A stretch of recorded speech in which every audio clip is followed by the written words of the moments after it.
Hello, good evening, everyone. This is Nisha Tandon, all the way from Dubai.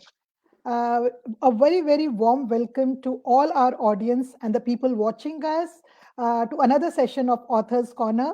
And today we are in conversation with Miss Seema Jain. A very, very warm welcome to you, Miss Seema. Thank you, Nisha. Thank you so much. And before we take the session forward, I'd just like to give a short brief introduction about Miss Seema. A warm welcome to Miss Seema Jain, a bilingual poet, short story writer, translator, and editor who recently retired as Dean Academics Associate Professor and Head PG Department of English from Kanya Mahavidyalaya, Jalandhar. Her published books include four books of poems titled Silent Letters, which we will be discussing today, and Apology to My Father, Mom Ke Punk, sorry, and Dhoop Chhau, a book of Hindi to English translation of poems titled Poetic World of Narendra Mohan, and many others. She has also contributed to over 60 anthologies and is currently engaged in compiling an anthology on 21st century Indian English women poet. That really sounds wonderful. Miss Seema is the recipient of Purvotar Hindi Sahitya Academy Award and the Master of Creator Impulse Award for her contribution to literature, creative writing, education, and research. She is the founder president of LitSpark, a literary forum, and member of many prestigious literary forums. A very, very warm welcome to you again, Miss Seema. Thank you, Nisha Tandon. And thank you for this beautiful and exhaustive introduction. Thank you so much. Uh, how does it feel to be a part of the session today, and especially about Asian Literary Society? If you have to share any thoughts, and how did you join this forum? Okay. In fact, yes, it's a very interesting question because I joined ALS only recently, about 3 months back. And Mhm. earlier, I was not actually very active on Facebook because as long as I was in job, there were so many commitments, so many pressures that I hardly found time to be active on Facebook. But it True. was only recently that I discovered about ALS and saw the wonderful work that it was doing for the promotion of literature, culture, art, etc. And so it was wonderful to be associated with it. And I have been participating regularly into various activities organized by ALS. And I'm also so thankful to ALS for contributing in my journey as a poet, because I feel that since I have joined ALS, I have been really honing my skills of writing. And it's great to read the poems of all the other wonderful poets who keep contributing to the pool of ALS activities. So thank you so much, and I'm really thankful to ALS for providing this platform today, so that I can interact with larger audience. Thank you, Nisha. I think we share the same thoughts about Asian Literary Society because Yeah, बोलते ना कि उसने हमें उड़ान दी है. We बिल्कुल had the wings, but we have परवाज दी है. learned to fly. बिल्कुल बिल्कुल. Yes, हमने yes, सीखा है उड़ना because of Asian Literary Society. So thank बिल्कुल. you so much for And those thankful to wonderful. Manoj Krishnan ji and the whole team of ALS for keeping us busy, keeping us creatively engaged into so many activities. Absolutely. Yeah. And I have been noticing of late, like I have seen your initially I did not, interact with you. I did not know you much, but Yes, the number of contributions you have given to the various, we have those competitions, writing weekly competitions, and you've contests. been Yeah, there all over. So it's wonderful yeah, to see them and the yeah. I just enthusiasm of love. it. Yes, Yeah, and one more thing I have observed, that is when I have started participating in these weekly contests, etc. I realized that there's a whole lot of difference in writing when something comes to you, when you feel inspired, or writing on a specific given theme. Because true. writing on a specific theme, it really helps you grow as a poet, because you focus your thoughts on a particular theme and then explore it. So it's a totally different experience. And I think it sharpens your imagination further. True, true. I think Yeah, everybody, shares the thoughts that like you just mentioned, because yeah. for us, it just channelizes all our, attention to that particular theme. And we start Hmm. thinking, otherwise, the thoughts are all scattered. So we don't Yeah. know where to, correct. I Yeah, think thank you something so very much. interesting, Nisha, I would share with you. The other day, I was Please. talking to one of my friends, and I was telling her that when I have to write something, like this on a specific theme, then when I sit down and try to channelize my thoughts and feelings and energies towards that, that experience itself is something close to meditation. The kind of concentration that you have for meditation. I think poetry writing is similar to meditation. Yes, I don't know whether absolutely. you feel No, so no, or not, agree. but I do. Yeah, I think, I close myself to the world outside when I start exactly. writing, because they're very random thoughts. The Yeah. poetry is all about jot down all the random thoughts and then you compile them, in a moment of peace. That is what I feel. Yes. And It I takes think you're totally immersed into your inner universe, disconnected absolutely, from the outer world, and explore it. absolutely.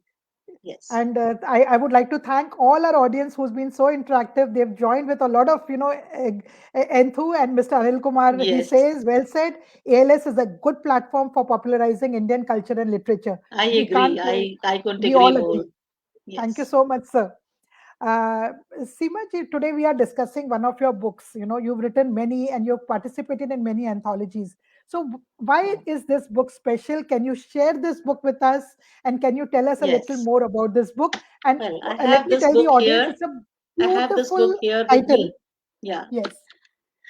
In fact, Nisha, to say so, that this book is very close to my heart because it is a culmination of my thoughts into Mhm. poetry over very diverse issues. Hmm. And the title of the book, Silent Letters, it has a long story behind it. In Please. fact, it is the title is after one of the poems in the book, which is titled Silent Letters. Yes. And when I wrote that poem, interestingly, I will share an incident with you. It was when I was teaching, and I was teaching phonetics to my MA class. And in phonetics, you are generally talking about the various alphabets and their sounds and so on. And I was telling my students that in English language, there Hmm. are many letters that are silent, that are there in spellings, but when we speak that word, when we pronounce that word, they do not have any existence. So the sound is True. not there. They just exist there silently. And that was the moment when a thought occurred to me that there are so many silent letters in our social structure around us, and all the marginalized people whose voices are silenced and who are not heard, who do not matter in the whole system. So that was the time when this thought struck me. And immediately after that, I wrote that poem, Silent Letters. So this title is I've very read that special poem. to my, yes. Yes, I've read that poem. It's very beautiful. Why don't you share it with us? I'm sure the Yeah, audience will be, eager to. I would like to share some parts of the poem with you. Sure. As I have already said, that it is about silent letters in English language and also in our social structure. So, some part of it I am reading out. As I grew up, I realized that so many human systems have such intricate designs where many of God's creatures come into this world only to exist like shadows, hovering in the backdrop, but never meant to be heard. I felt aghast to find them scattered all over. In that small boy, in tattered clothes and green dead eyes, washing utensils at the wayside dhaba. In that blind child, silently stretching its begging bowl in front of every passerby. I saw them in that hapless woman with a gash on her forehead, blood oozing out, brutally beaten up by her drunken husband. Her three children, terror stricken, hide in the background, not daring to utter even a cry. Or that expectant mother, whose husband and in laws take her to the hospital to abort her female fetus. And although her heart cries out in protest, she is unable to speak up against the cold blooded murder of her unborn babe.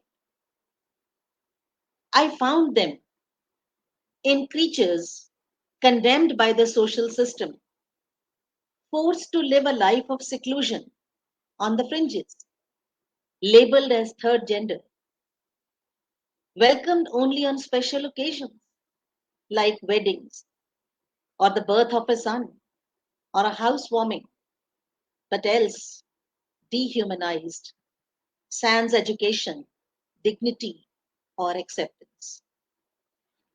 I also could read the silence of Mother Earth that bestows its bounties on one and all alike, but reckless in our greed, we plunder and rob its mountains and forests, pollute and defile its air and water, for all the golden eggs together, cut the silent goose open. If only better sense could prevail on us humans to save Mother Earth from devastation. So these were some of the lines from my poem Silent Letters. It's so I hope intense. you You know, enjoyed. a food for thought. Actually, it gives you a food for thought. There is so much to think Thank about, you. and a lot of in extensive use of metaphors. So, is it a conscious effort, or it happens naturally to you? How does your Mm, poetry work? I think poetry finds its expression better Hmm. when you take recourse to images or metaphors or even symbols, Correct. because they enrich poetry and they help you say things indirectly in Mhm. sometimes, not saying them directly. It's not something conscious, but it Hmm. just comes naturally as a part of the writing process. And so many of my poems, they use metaphors, Yes. like in Silent Letters. This is itself a metaphor. The Silent Letters itself is a metaphor for so Correct. many marginalized people, as I have just read. And then also in one of the poems, The Storm and the Earthen Lamp, the symbol of storm representing all the forceful, strong things of life, all the difficulties or challenges that one might face. And the earthen lamp, that metaphor represents, something vulnerable, something weak, something vulnerable, but yet True. standing out to face or to challenge the storms of life Despite the storm. Yes. Yes. despite the storm.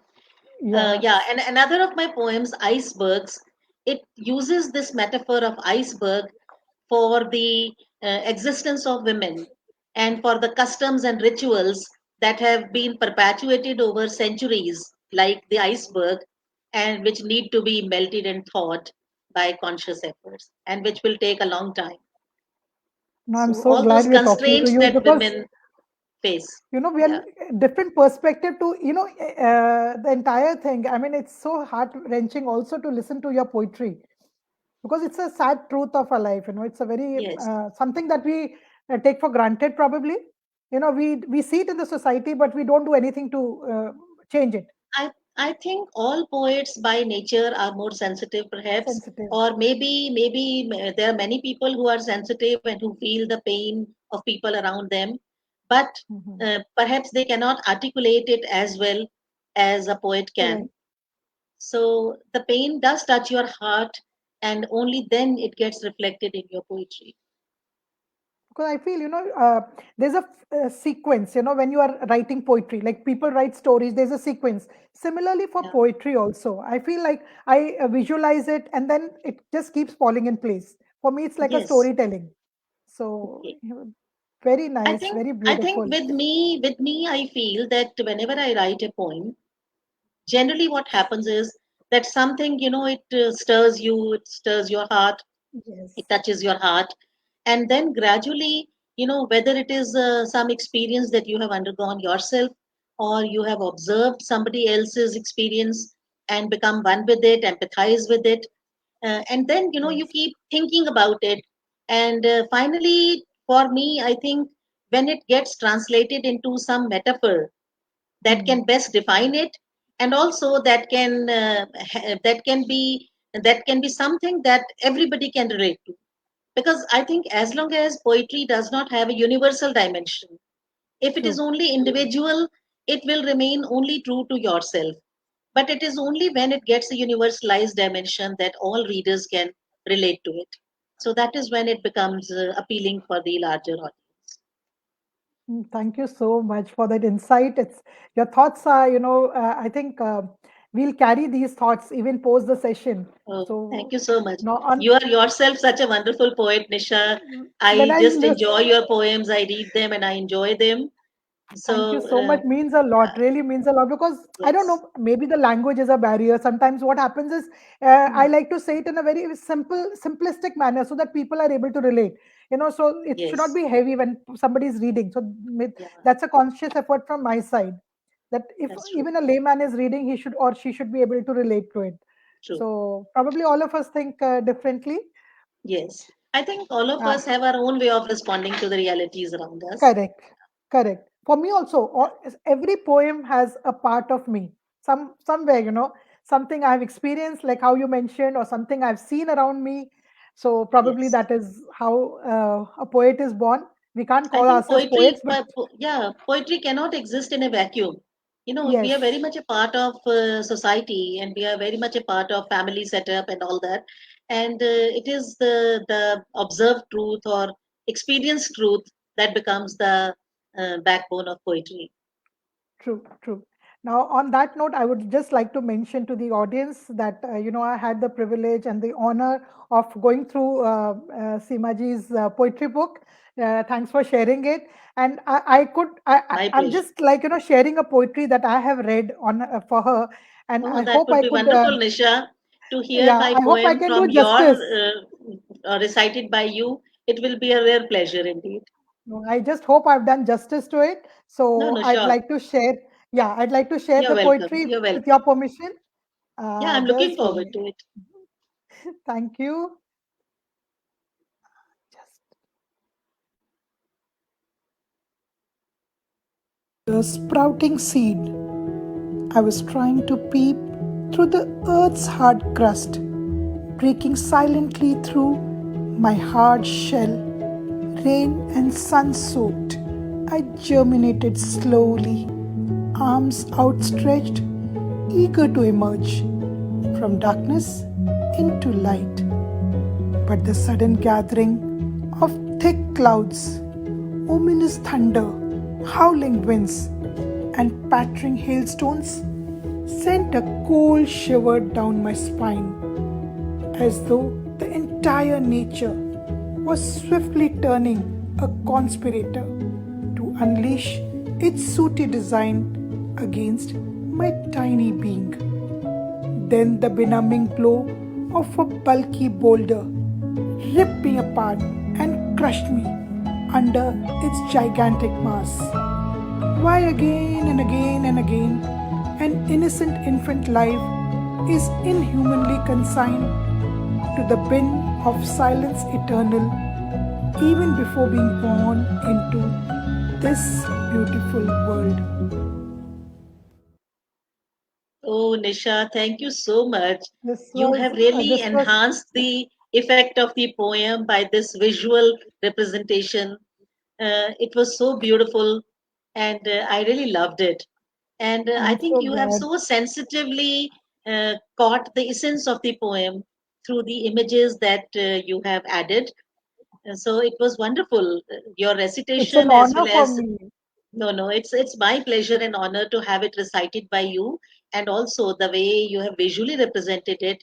I would especially like to mention that this poem is actually about female feticide, and Yes, I have tried to convey how an infant life is snuffed out and crushed before it is born into this world. So you have very beautifully through the last image of a girl holding that sapling, yes. represented the essence of the poem. No, Thank it's you so giving me much. goosebumps even now because when I was doing it, like, you get emotional because I have a personal experience also. So, all those Yeah, thoughts, like you said, a bit of you in every poem. So for me also, it was like yeah. that. It's And yeah, I feel that when I wrote this poem, I thought that there is so much that is there is so much that is being written on the theme of female feticide, and many times it becomes hackneyed and cliched, So I Yes. tried to give a different kind of representation to this theme with the help of the metaphor of a sprouting seed. And it was very beautiful. I mean, when I Thank read, you. I told you I read around five, six of them, but this just stuck with me. Like I just wanted to read this and do And justice, and I just hope. you have done so much justice to it. Rather, you have enhanced the effect of the poem through that visual representation. Thank you. My pleasure, and I'm so glad I did it. Yeah, I'm So also we glad. have a lot of, Thank you. yeah, we have a lot of audience who is. Would you like to read a couple of them? And if you know somebody, if you'd like to mention Yeah. them. I think CA Pooja Kabra, she writes, wow, the poem is so beautiful and the rendition is also very nice. And Zeba Tabassum says, nicely represented. So Anjali Srivastav says, your presentations are always beautiful, Nisha ji. So yes, I Thank agree. you. Your presentation was so beautiful, Nisha. It means a lot, because if the person who's written it and like maybe the message generally doesn't go No, across. So if the I messages would come like to, across, yes, I think I would like to add here, Nisha, that when a Mhm. poem is written, it is incomplete because the journey of the poem is completed only when somebody who reads it is Correct. able to imbibe the essence of it. So you, as a reader and representing this poem, you have actually completed the meaning of the poem. So that shows how well you had written that, any, I think anybody could have understood the emotions that you have imbibed in this poetry. I think anybody could have understood. And I'm so glad I read this. Thank you so much. Thank you. And would you like to show our audience, those who have joined late, the book? Because it's such a beautiful Yes, picture cover page. Yeah, we'd like them to see it. this is the cover page, Uh, silent I'll letters, just the remove front the of yeah, it. so they can see it. Yes, Yes. yes. And what about this cover page? Anything? What are the thoughts behind this cover page? Actually, this cover page, it is a painting from one of my friends. Hmm. He's in Jammu, Mr. Vijay Saraf Minagi.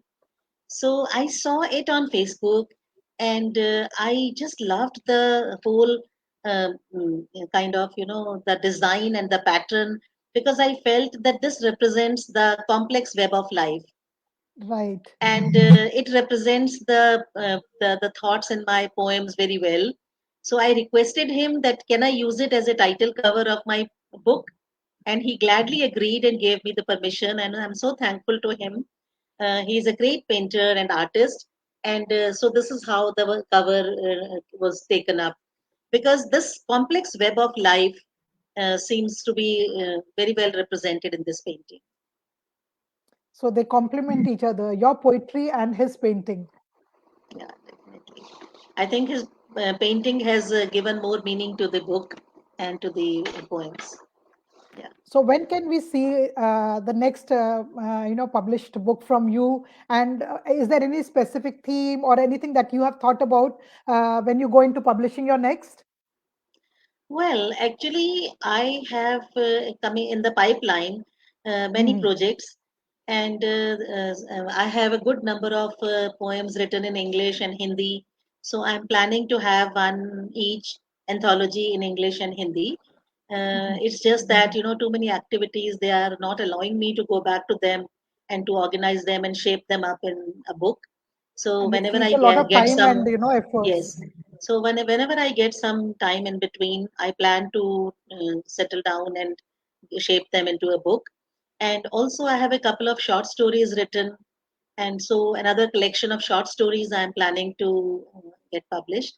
So these are some of the projects. Plus, as you mentioned earlier, I'm also currently engaged in compiling an anthology of 21st century Indian English women poets In because fact, I I was going felt to ask you the if you want to yeah, share. Yeah, please yes. do. Actually, I was after my retirement, I was into many poetry circles and I was Mhm. interacting with lots of poets. And then the thought suddenly came that, all these people, they're writing so well.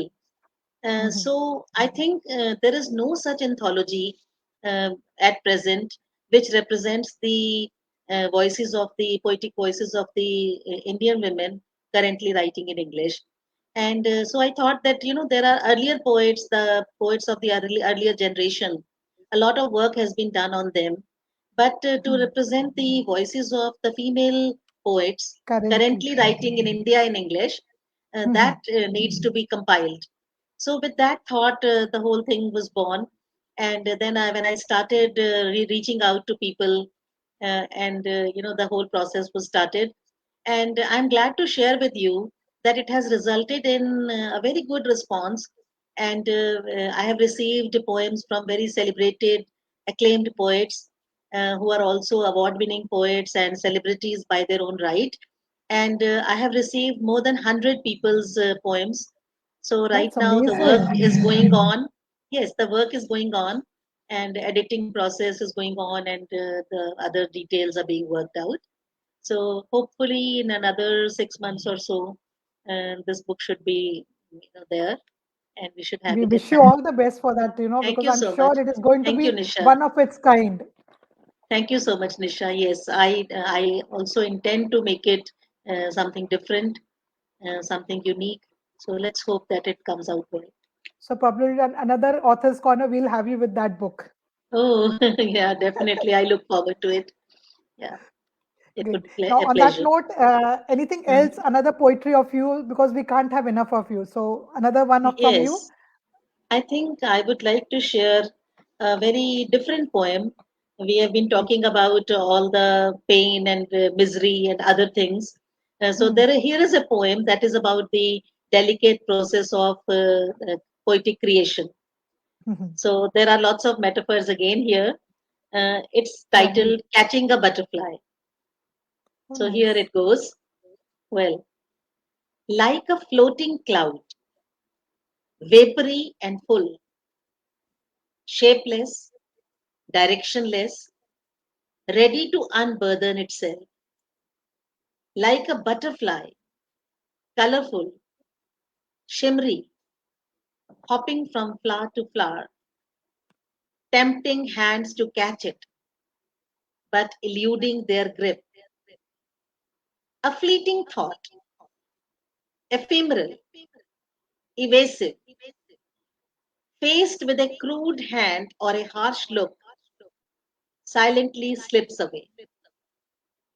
A poet, like an angler, needs a patient mind and a still body, an eye with alacrity, a single minded focus, to be able to cull in its basket the choicest flowers of the garden, to have fragrance emanating all around. So this was So a poem about the poetic thoughts and how you have to catch them delicately, like a butterfly, or like the it's like clouds floating shapeless and directionless in the on the very horizon. beautiful. Another one of your masterpieces. Thank you, Nisha. I hope our Now, viewers also must have liked it. And I can read some comments. Anil Kumar Srivastava ji is saying our best wishes are always there.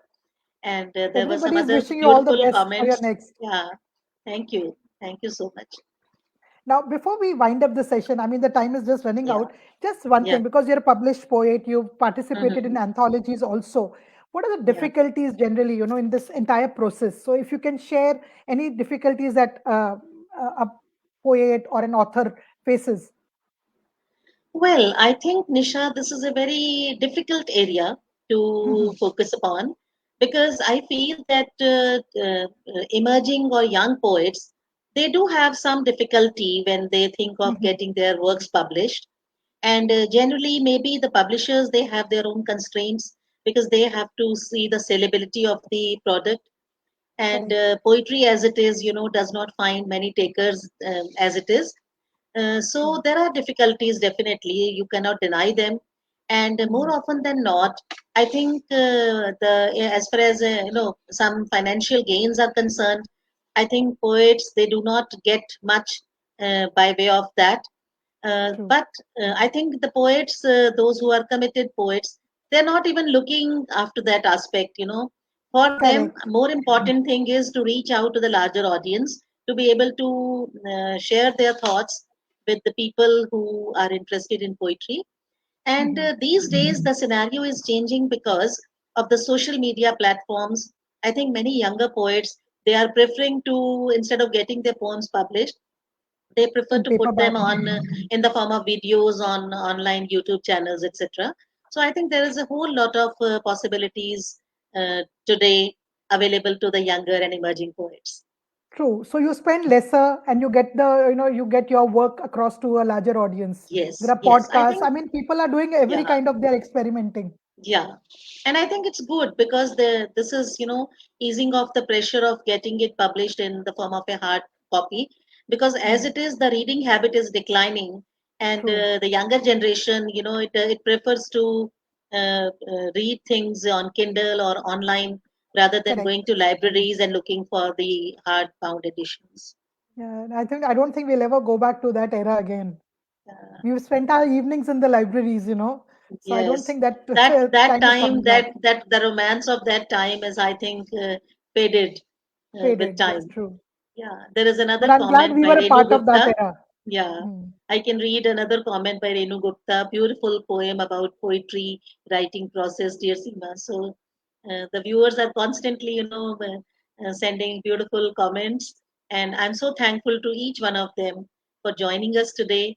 In Rani Chatterjee says, such a relevant issue, ma'am.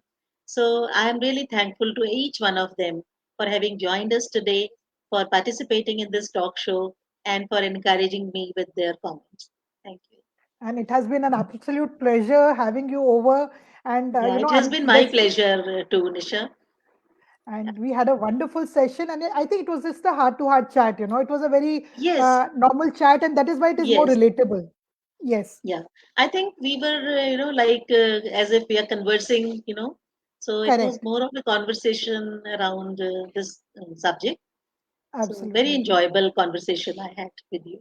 Thank you so much. And really, I And have no words and for, before, yeah, yes, uh before you we were saying wind up, something. I would like to express my thanks to ALS team Yes.